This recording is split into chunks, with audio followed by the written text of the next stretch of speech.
बिस्मिल्लाहिर्रहमानिर्रहीम। अस्सलाम वालेकुम माय डियर स्टूडेंट्स। सबसे पहले आप लोगों को वेलकम है द एक्सीलेंस एकेडमी प्लेटफॉर्म पर। डियर स्टूडेंट्स, आज हमने डिस्कस करना है एवोल्यूशन का एक टॉपिक जिसका नेम है थ्योरी ऑफ पंक्चुएटेड इक्विलिब्रियम। इसे हम डिटेल में स्टडी करेंगे, लेकिन उससे पहले आप लोगों से रिक्वेस्ट है कि आप वीडियो को एंड तक देखिएगा और चैनल को लाइक शेयर एंड सब्सक्राइब कर दें। Thank you so much. Introduction की जब हम बात करते हैं तो थ्योरी ऑफ पंक्चुएटेड इक्विलिब्रियम को प्रपोज करवाया था एल्ड्रेज और गोल्ड ने 1972 में। इस फैक्ट को एक्सप्लेन करने के लिए कि फॉसिल रिकॉर्ड जो है ये स्मूथ एवोल्यूशनरी ट्रांजिशंस यानी चेंजेस को शो नहीं करते। इस बात को मज़ीद हम डेफिनेशन से इलेबोरेट करते हैं। Dear students, theory of punctuated equilibrium के अकॉर्डिंग स्पीशीज़ जो है ये most of the time stable रहती हैं, यानी कि इनके अंदर कोई भी चेंजेस नहीं आती, और इस स्टेट को एक स्पेशल नेम दिया जाता है जिसे स्टेसिस कहते हैं। कि species most of the time stasis condition में रहती हैं, स्टेबल कंडीशन में रहती हैं, और फिर किसी डिस्ट्रप्टिव इवेंट की वजह से उनके अंदर रैपिड चेंजेस आती हैं। और ये जितना भी रिकॉर्ड है ये हमें फॉसिल रिकॉर्ड से मिला है। यहाँ तक हो गई इसकी डेफिनेशन की बात। अब हमने बात करनी है यूजेज या सिग्निफिकेंस ऑफ पंक्चुएटेड इक्विलिब्रियम की। तो dear students, theory of punctuated equilibrium को यूज़ किया जाता है स्पीशीज़ के पैटर्न ऑफ मॉर्फोलॉजिकल चेंजेस को स्टडी करने के लिए कि किस तरह से उनका स्पीशीज़ का जो है मॉर्फोलॉजिकल पैटर्न चेंज होता रहा with the passage of time. Next हमने बात करनी है role of mutation in punctuated equilibrium की। डियर स्टूडेंट्स, यहाँ पहले मैं आपको एक बात बता दूँ कि ये जो रैपिड चेंजेस आती हैं स्पीशीज़ के अंदर वो या तो म्यूटेशन की वजह से हो सकती हैं, या क्लाइमेटिक फैक्टर की वजह से हो सकती हैं, या फिर वो इकोलॉजिकल फैक्टर्स की वजह से हो सकती हैं। तो यहाँ पे हमने म्यूटेशन की बात करनी है।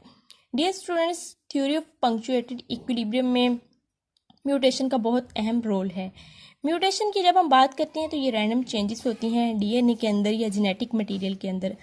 अगरचे म्यूटेशन जो है ये हार्मफुल होती हैं लिविंग ऑर्गेनिज्म के लिए, लेकिन जो यहाँ पे हमने बात करनी है थ्योरी ऑफ पंक्चुएटेड इक्विलिब्रियम में म्यूटेशंस जो हैं ये हार्मफुल नहीं होती लिविंग ऑर्गेनिज्म के लिए, क्योंकि ये जो म्यूटेशंस हैं ये उनके सर्वाइवल के लिए बहुत ज़्यादा हेल्पफुल होती हैं, बेनिफिशियल होती हैं, सर्वाइवल रेट बढ़ाती हैं। म्यूटेशंस के ज़रिए जब चेंजेस होती हैं तो सर्वाइवल रेट जो है स्पीशीज़ का वो बढ़ जाता है।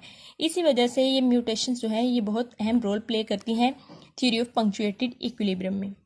अब हमने यहाँ पे एग्जांपल की बात करनी है। डियर स्टूडेंट्स, माउंटेनस स्टेट्स के अंदर ट्राइएनोसॉर्ड्स फॉसिल्स जो हैं ये एविडेंस शो करते हैं कि ये 5 मिलियन ईयर्स तक स्टेसिस की कंडीशन में रहे हैं, यानी कि इनके अंदर कोई भी चेंजेस नहीं आई। डियर स्टूडेंट्स, ये जो ट्राइएनोसॉर्ड्स जो हैं ये सी के अंदर रहते थे। जब सी लेवल राइज हुआ तो ये इन्होंने माइग्रेट करना शुरू कर दिया स्मॉलर हैबिटेट्स की जानिब।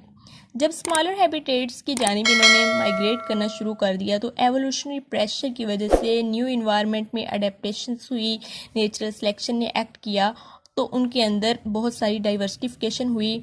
तो ये इनकी 2 फॉर्म्स सामने आ गई। एक तो यही इनकी फॉर्म थी कि ये ट्राइएनोसॉर्स थे, तो ये फिर इनकी एक और फॉर्म बन गई जिसे डेस्प्लिटोसॉर्स कहा जाने लगा। तो इस तरह ये जितना भी इसका रिकॉर्ड है ये हमें फॉसिल से मिला कि एक लंबे अरसे तक ये स्टेबल रहे, इनके अंदर कोई चेंजेस नहीं आई, और फिर ये इनके अंदर रैपिड चेंजेस आई जिसकी वजह से इनके अंदर डाइवर्सिफिकेशन हो गई। नेक्स्ट हमने सेकंड एग्जांपल की बात करनी है हॉर्स शू क्रैब्स की।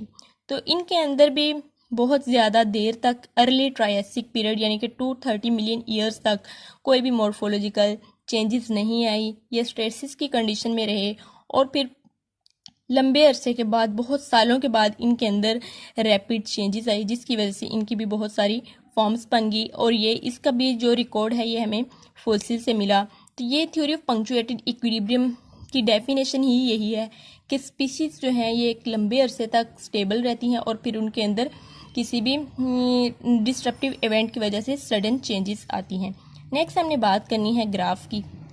तो dear students, theory of punctuated equilibrium के लिए जो ग्राफ बनाया जाता है वो इस तरह से है कि टाइम आपने ऐसे लिखना है और फिर ऊपर की जानिब एवोल्यूशन होगी।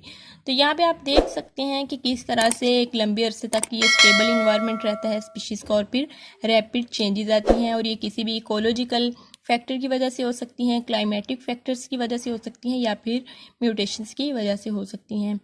यही था डियर स्टूडेंट्स आज का हमारा लेक्चर। होप सो आपको समझ आया होगा। काइंडली आप चैनल को लाइक शेयर एंड सब्सक्राइब करें and stay connected for more videos. Thank you so much. Allah हाफिज़।